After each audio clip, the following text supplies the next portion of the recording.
Hey, my name's Ryan Hardesty, and I've been going through some of TechWorks values and looking at how they apply to what I do on a day-to-day basis and how I can improve by following those values a little bit closer and making sure that the standards and processes that I'm developing align with those. When I was doing that, I started seeing some consistencies.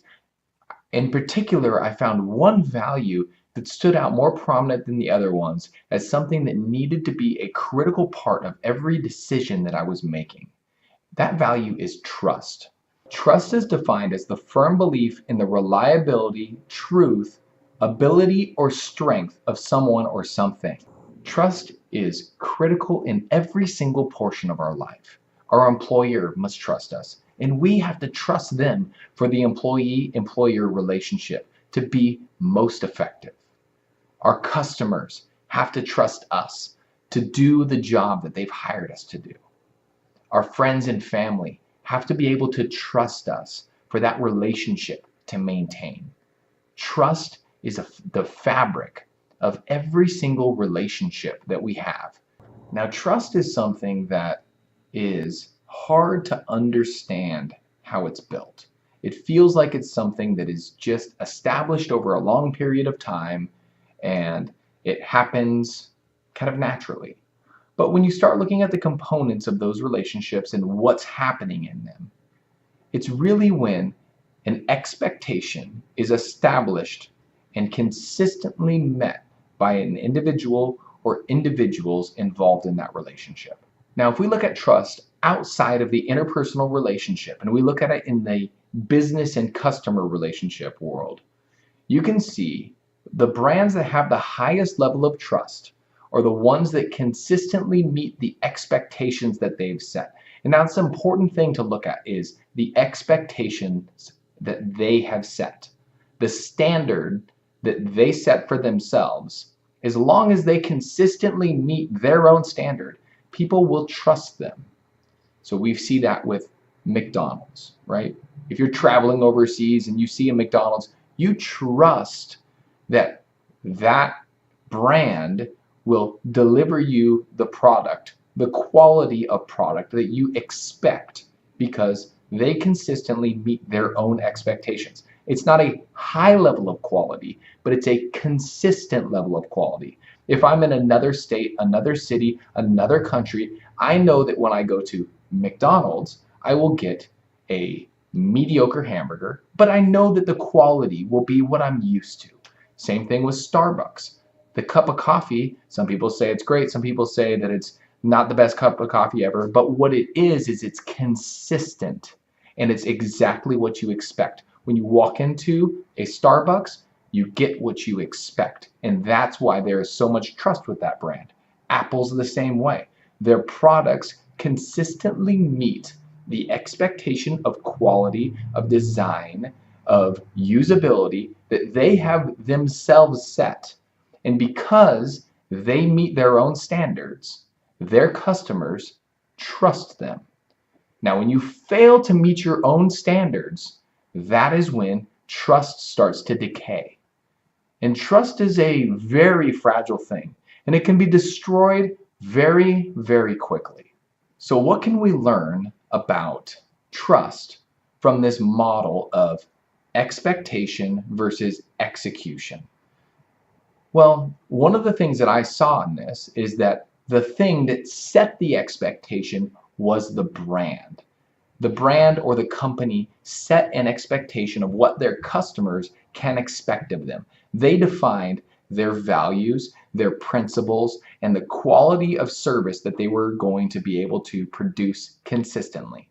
And when they did that, they shared that with their customer base, and then they consistently executed according to those values. Now, the important part of that is they set the bar. As long as the bar has been set and you consistently execute according to those expectations, trust will be built.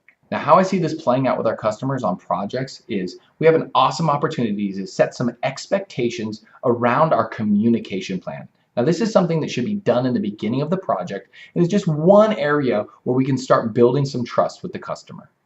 What that should look like is we should have a sit-down meeting, probably during the kickoff meeting with the customer, where we discuss what they can expect from us. This would include the construction meetings that we plan on attending, any additional meetings that we plan on attending or establishing with them during the project, any project updates, what should go into those project updates, what should not go into those project updates, when we should be billing them, and any additional contact information for our team that they should have if they cannot get a hold of us, and also any time when we won't be available. Say if you have a vacation coming up, a long weekend where you're going to be out of cell reception, something like that, it's always important to let the customer know what they can expect from you as far as communication goes. Now, once these expectations have been set, really all you have to do is execute according to your own expectations.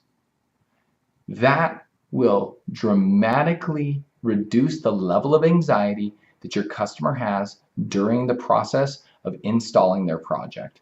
They will trust you because you are doing exactly what you said you would do. You're showing that you are trustworthy. So because they can trust you in communication, they will trust you in other areas of the project. It will reduce the level of anxiety on their part, and it'll make the process of managing that project so much more pleasant. Now, where I really see things start to go sideways is when expectations are not set. When the expectations are not set, we're left up to what the customer thinks we should be doing. And if we don't operate according to what they think that we should be doing, they think that we're failing, whether or not we're doing our job perfectly or not. It is super critical that we set the expectations so that we know the rules of the game and we can operate according to those expectations and build a trusting relationship. Another area where I really see this excel is in the leadership and management positions. It's really important as a leader or a manager that we set expectations for our team and for what our team can expect from us, and that we manage according to those expectations. When those expectations don't exist or they're fluid or constantly changing, trust cannot be built because they don't know what to expect. But when the expectations exist and we operate and execute and manage according to those expectations, a trust-based relationship can be built with that employee. To look back at this, trust is one of the most valuable things that we have, and it's so easily lost. It's the fabric that holds together relationships. So make sure that you understand the expectations and execute according to those expectations. Thank you for taking the time to watch this video. If you enjoyed the video, make sure to give it a thumbs up. If you think one of your friends or colleagues would benefit from this information, make sure to share it with them. My name is Ryan Hardesty, and have a great week.